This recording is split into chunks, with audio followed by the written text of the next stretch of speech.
ಬೆಳಗಾವಿಯ ತಹಶೀಲ್ದಾರ್ ಕಚೇರಿಯಲ್ಲಿ ಎಸ್ಡಿಎ ಆತ್ಮಹತ್ಯೆಯನ್ನು ಮಾಡಿಕೊಂಡಿದ್ರಲ್ಲ, ಆ ಪ್ರಕರಣ ಭಾರಿ ಸದ್ದು ಮಾಡಿತ್ತು. ಈ ಪ್ರಕರಣಕ್ಕೆ ಈಗ ಟ್ವಿಸ್ಟ್ ಸಿಗ್ತಾ ಇದೆ. ಪೊಲೀಸರ ನಿದ್ದೆಗೆಡಿಸಿದೆ ಅನಾಮಧೇಯ ಪತ್ರವೊಂದು.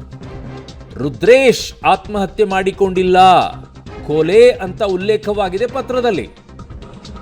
ತಹಶೀಲ್ದಾರ್ ಆಪ್ತ ಡ್ರೈವರ್ ಯಲ್ಲಪ್ಪ ಕೊಲೆಯ ಸೂತ್ರಧಾರ ಅಂತಾನೂ ಕೂಡ ಉಲ್ಲೇಖವನ್ನ ಮಾಡಿದ್ದಾರೆ.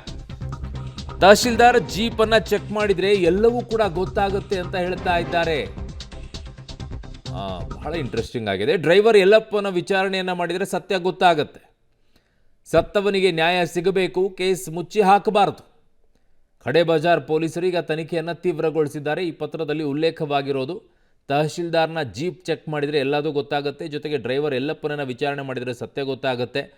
ತಹಶೀಲ್ದಾರ್ ಆಪ್ತ ಡ್ರೈವರ್ ಯಲ್ಲಪ್ಪ ಕೊಲೆಯ ಸೂತ್ರಧಾರ ಅಂತಲೂ ಕೂಡ ಈ ಪತ್ರದಲ್ಲಿ ಉಲ್ಲೇಖ ಮಾಡಿದ್ದಾರೆ. ಜೊತೆಗೆ ರುದ್ರೇಶ್ SD ಏನಿದ್ದಾರೆ ಅವರು ಆತ್ಮಹತ್ಯೆ ಮಾಡಿಕೊಂಡಿದ್ದಲ್ಲ, ಕೊಲೆ ಅನ್ನೋದನ್ನು ಉಲ್ಲೇಖ ಮಾಡಿದ್ದಾರೆ. ಹಾಗಾಗಿ ಈಗ ಈ ಪ್ರಕರಣಕ್ಕೆ ಮತ್ತೊಂದು ಟ್ವಿಸ್ಟ್ ಸಿಕ್ಕಿದೆ.